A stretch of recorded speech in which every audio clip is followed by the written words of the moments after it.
জয় গুরু প্রণাম। আমি শ্রী গৌতম। আমার সহজ জ্ঞান চ্যানেলে আপনাদের সকলকেই স্বাগতম। প্রিয় পরমের কাছে আপনাদের সকলের সর্বাঙ্গীন মঙ্গল কামনা করে আজকের আলোচনা পর্বটি আরম্ভ করছি। আজকের আলোচনা পর্বটি প্রিয় পরম শ্রী ঠাকুর অনুকূল চন্দ্রের এক ভক্তকে নিয়ে, এক সৎসঙ্গীকে নিয়ে। প্রিয় পরম শ্রী ঠাকুর অনুকূল চন্দ্রের জন্ম উৎসব পালন হবে 30শে ভাদ্র। ভারতবর্ষ তথা ভারতবর্ষের বাইরের বিভিন্ন দেশ দেশান্তর থেকে বহু ভক্ত নরনারী সৎসঙ্গীগণ হিমায়তপুর আশ্রমে এসে উপস্থিত হয়েছেন। সেই সৎসঙ্গীদের আগমনে হিমায়তপুর ধাম স্বর্গধামে রূপান্তরিত হয়েছে। সেই সৎসঙ্গ উৎসবে যোগ দেওয়ার জন্য এসেছেন প্রিয় পরমের ভক্ত যোগেশ চন্দ্র ভট্টাচার্য দা, যোগেশ দা। প্রিয় পরমের জন্ম উৎসব মহা ধুমধামে মহা সাড়ম্বরে উদযাপিত হয় এবং সেই জন্ম উৎসব সম্পন্ন হওয়ার পর 8-10 দিন যোগেশদা আশ্রমে থেকে যান প্রিয় পরমের সান্নিধ্য লাভ করার। এই অপূর্ব সুযোগ সে খেলায় হারাতে চায় না এবং আশ্রমে থাকাকালীন আশ্রমের পণ্ডিতটাকে দিয়ে যোগেশদা কোষ্ঠী তৈরি করেন, কোষ্ঠী বিচার করেন। কোষ্ঠী বিচার করে জানা গেল যোগেশদা 54 বছর 10 মাস 10 দিন বিকেল 4টার সময় তার ইহলীলা সমাপ্ত হবে, তার মৃত্যু যোগ রয়েছে। একথা শুনে যোগেশদা খুব দুঃখ পায়, খুব ভেঙে পড়ে সে। তারপরে কোষ্ঠী নিয়ে যোগেশদা পৌঁছে গেলেন প্রিয় পরমের কাছে, শ্রী ঠাকুরের কাছে। ঠাকুরকে কোষ্ঠী বিষয়ে যাবতীয় তথ্য তিনি জানালেন ঠাকুরকে। ঠাকুর কোষ্ঠীর যাবতীয় তথ্য অবগত হওয়ার পর তিনি যোগেশদাকে আশ্বস্ত করলেন, সান্ত্বনা বাক্য শ্রবণ করালেন। বললেন, আপনি এক কাজ করুন, এখনো 6 মাস সময় আছে আপনার হাতে। আপনি কাল বিলম্ব না করে বৈশাখ মাসের মধ্যেই আপনি আশ্রমে চলে আসুন। আশ্রমে জায়গা জমি কিনে আপনি বাড়িঘর বানিয়ে আশ্রমে থাকুন। পরমপিতা দয়া হলে আপনার এই অকাল মৃত্যু যোগ পর্যন্ত খণ্ডন হতে পারে। তার জন্য আপনি নিজেকে ইষ্ট কর্মে নিয়োজিত করার জন্য সংকল্প করুন। তারপরে ঠাকুর যোগেশদাকে বললেন, আপনি বাড়িতে গিয়ে আলোচনা করে যত শীঘ্র সম্ভব আপনি হিমায়তপুরে চলে আসুন।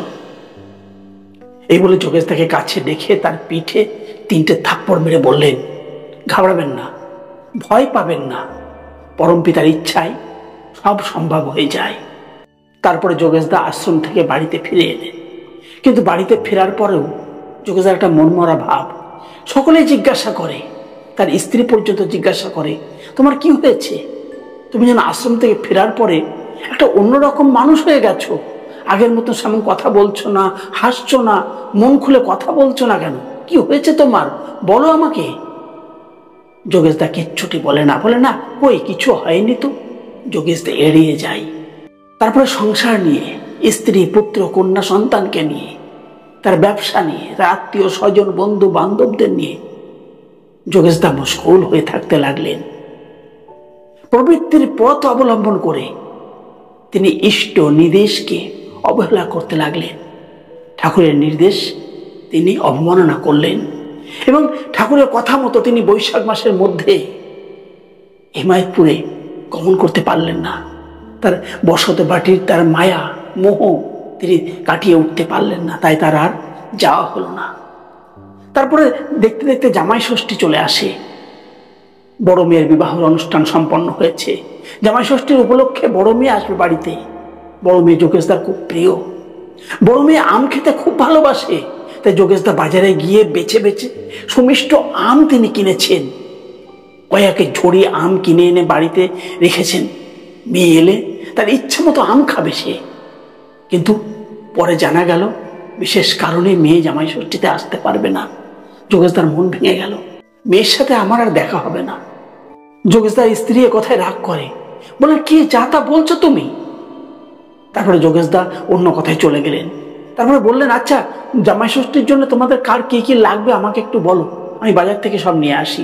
যোগেশদা স্ত্রী বললেন, আমার জন্য 2 জোড়া লাল পেড়ের শাড়ি আনলেই হয়ে যাবে, আমার আর কিচ্ছুটি লাগবে না। তারপরে যোগেশদা বললেন, তুমি কি আর লাল পেড়ে শাড়ি পরতে পারবে? যোগেশদার স্ত্রী অবাক হয়ে যোগেশদার মুখের দিকে তাকিয়ে বললেন, কি বলছো তুমি? মানুষটা জলজন্ত সামনে বসে আছো আর আমি কিনা লাল পেড়ে শাড়ি পরতে পারবো না?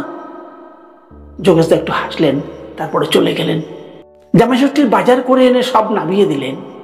তারপরে 500 টাকা বাস্কে রেখে তার স্ত্রীকে, সহধর্মিণীকে বললেন, এই বাস্কের মধ্যে 500 টাকা রাখা থাকলো, তোমার প্রয়োজনে লাগবে। যোগেশদার স্ত্রী সে কথা প্রতিবাদ করে বললেন, আমার টাকার কি হবে, অতগুলো টাকা তুমি কেনই বা রাখছো, আমার টাকার দরকার নেই। যোগেশদা বলে, দরকার হবে, আমি বলছি তো। তারপরে একটু একটু করে যোগেশদার হাতের সময় শেষ হয়ে যায়। সেই ক্ষণ, সেই ভয়াবহ মুহূর্ত যোগেশদার জীবনে চলে আসে। যোগেশদাও সে কথা একটু একটু করে উপলব্ধি করতে থাকে, কিন্তু বাড়ির কাউকে সে কথাটি জানায়নি। যে কোষ্ঠী সে বানিয়েছিল, সেই কোষ্ঠীটি পর্যন্ত তার বাক্সে লুকিয়ে রেখেছে, কাউকে জানায়নি পর্যন্ত। এমনকি ঠাকুরের আশ্রম থেকে, ঠাকুরের নির্দেশে যোগেশদাকে আশ্রমে যাওয়ার জন্য পরপর 2খানি পত্র প্রেরণ করা হয়। সে পত্রের কথাও যোগেশদা গোপন করে গেছেন, কাউকে জানায়নি, নিজের স্ত্রীকে পর্যন্ত জানায়নি তিনি। সেই চিঠিও তিনি কোষ্ঠীর সঙ্গে তার বাক্সের মধ্যে গোপন করে রাখেন। তারপর সেই দুর্বিষহ সময় এসে উপস্থিত হয় যোগেশদার জীবনে। সেদিন শুক্রবার। প্রত্যেক শুক্রবার যোগেশদার বাড়িতে সৎসঙ্গ হয়। সৎসঙ্গের জোগাড় চলছে, ধোয়া মোছা, আলপনা দেওয়া, বিগ্রহ সাজানো, ফুল দিয়ে মালা গাঁথা, সব জোগাড় যন্ত্র চলছে। বিকেল 5টা বাজলেই লোকজন এসে উপস্থিত হবে। যোগেশদা ইতিমধ্যে বাজারে গেছেন। বাজার থেকে একটা মাটির কলসি, কিছু কালো তিল এবং মুগ এনে রেখে দিলেন। যোগেশদার স্ত্রী দেখে বললেন, তুমি এসব কিনতে গেলে কেন, এগুলো কি হবে? যোগেশদা বললেন, এগুলো কাজে লাগবে, তাই তো নিয়ে এসেছি। যোগেশদার স্ত্রী বলে, এগুলো আবার কি কাজে লাগবে? যোগেশদা বললেন, ঠিক সময় মতো তুমি বুঝতে পারবে। তারপরে 4টের সময় যোগেশদা বাইরে থেকে ঘরে এলেন। প্রতিদিনের মতো সেদিনও সে একটি ডাব কেটে সেটা খেলেন। ডাব খাওয়ার পর তার ছেলে অমূল্যর অঙ্ক পরীক্ষা, তাই অমূল্যকে অঙ্ক করাতে বসলেন।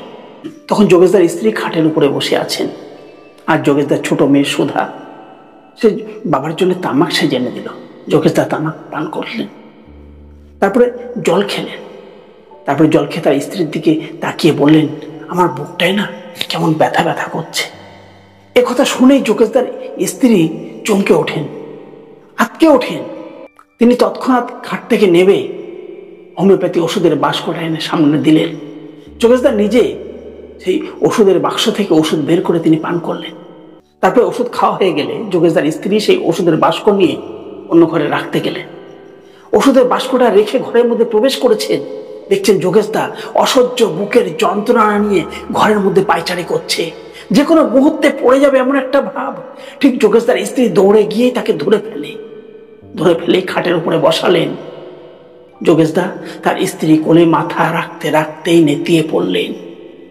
আর ঠিক সেই মুহূর্তে যোগেশদার কপাল থেকে একটা তীব্র জ্যোতি কিরণ বেরিয়ে তার ঘরের সম্মুখে রাখা শ্রী ঠাকুর অনুকূল চন্দ্রের ফটোর মধ্যে গিয়ে প্রবেশ করলো। যোগেশদার স্ত্রী এই দৃশ্য দেখে চিৎকার করে ডাকলেন, সুধা, চরণামৃত নিয়ে আয়, সব শেষ হয়ে গেল। যে যোগেশদার বড় ছেলে ছুটতে ছুটতে ডাক্তার ডেকে নিয়ে এলেন। ডাক্তার এসে পরীক্ষা করে দেখলেন সব শেষ। সেদিন বাড়িতে সৎসঙ্গ ছিল, তাই পাড়া প্রতিবেশীরা আগে থেকে এসে উপস্থিত হয়েছিল। মুহূর্তের মধ্যে এই খবর সবার মধ্যে প্রচার হয়ে গেল। জঙ্গলে আগুন লাগার মতন খবর ছড়িয়ে পড়লো, যোগেশদা নেই, যোগেশদা মারা গেছে। সঙ্গে সঙ্গে আত্মীয় স্বজন বন্ধু বান্ধব সকলে ছুটে এলেন। সেই কোষ্ঠী বিচার করার কথাই সত্যি প্রমাণিত হলো। ঠিক 54 বছর 10 মাস 10 দিন পর বিকেল 4টার সময় যোগেশদার মৃত্যু ঘটে। কিন্তু যোগেশদা প্রিয় পরমের কথা রাখতে পারেননি, তার নির্দেশ পালন করতে পারেননি। সংসারের মায়া মোহর বন্ধন তিনি ছিন্ন করতে পারেননি, ভিটে মাটির মায়া তিনি ত্যাগ করতে পারেননি, এই প্রতিষ্ঠিত ব্যবসাকে তিনি ছাড়তে পারেননি। তাই তার জীবনটাকে ছাড়তে হলো, প্রাণটাকে ত্যাগ করতে হলো। এভাবে বৃত্তি প্রবৃত্তির জালে আচ্ছাদিত হয়ে যোগেশদার অকাল মৃত্যু ঘটে। তারপরে আত্মীয় স্বজন বন্ধু বান্ধবরা সকলে মিলে যোগেশদার সব দেহ নিয়ে শ্মশান ভূমিতে যাত্রা করল। তারপরে শ্রাদ্ধ কর্ম সব সম্পন্ন হয়। শ্রাদ্ধ কর্ম সম্পন্ন হওয়ার পর যোগেশদার স্ত্রী যোগেশদার সেই বাক্সটি, যেখানে যোগেশদা বলেছিলেন এখানে কিছু টাকা রাখলাম, তোমার প্রয়োজনে লাগবে, যোগেশদার এইসব বলা কথাগুলো, তার কথার মধ্যে যে সব হেয়ালিপূর্ণ কথা বলেছিল, সব যোগেশদার স্ত্রী এক এক করে মনে পড়ে গেল। তিনি সব জেনেছিলেন, সব বুঝেছিলেন, কিন্তু কাজের কাজটি করতে পারেননি। প্রিয় পরমের আদেশ পালন করতে পারেননি, তার ইচ্ছা অনুযায়ী নিজেকে চালাতে পারেননি।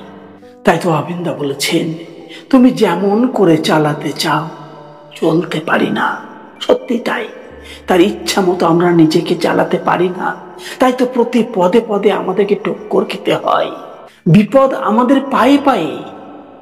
সেই বিপদ থেকে রক্ষা পেতে হলে একমাত্র পথ ইষ্ট নিদেশ পরিপালন করা, ইষ্টকে মাথায় করে চলা।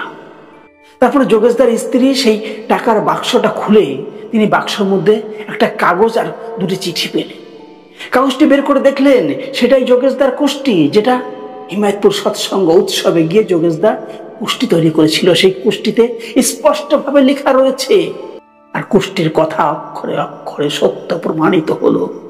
আর দুটি চিঠি পড়ে দেখলেন আশ্রম থেকে ঠাকুরের নির্দেশে সেই পত্র দুটি প্রেরণ করা হয়েছিল যোগেশদার কাছে।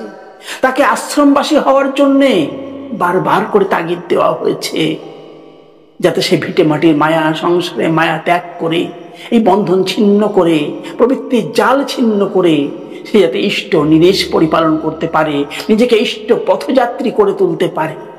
সেই জন্য তাকে পত্র প্রেরণ করা হয়েছিল।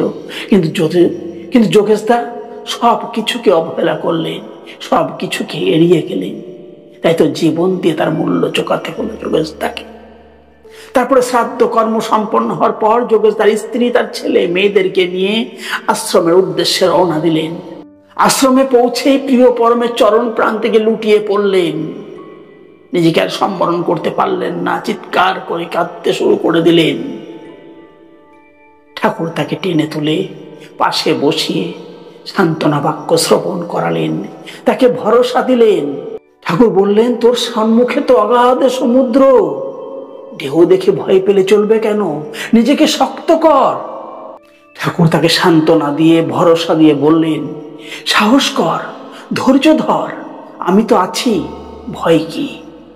এ হলো প্রিয় পরম, যে যেভাবেই তার কাছে আসেন ভরসা পায়, আশ্রয় পায়। কেন? তিনি যে দয়াল ঠাকুর, তিনি যে অকুলের কুল, তাই সকলের আশ্রয় দাতা তিনি। আর তার চরণ প্রান্তে এসে আশ্রয় পেলে মানুষ সব দুঃখ কষ্ট যাতনা যন্ত্রণা ভুলে যায়।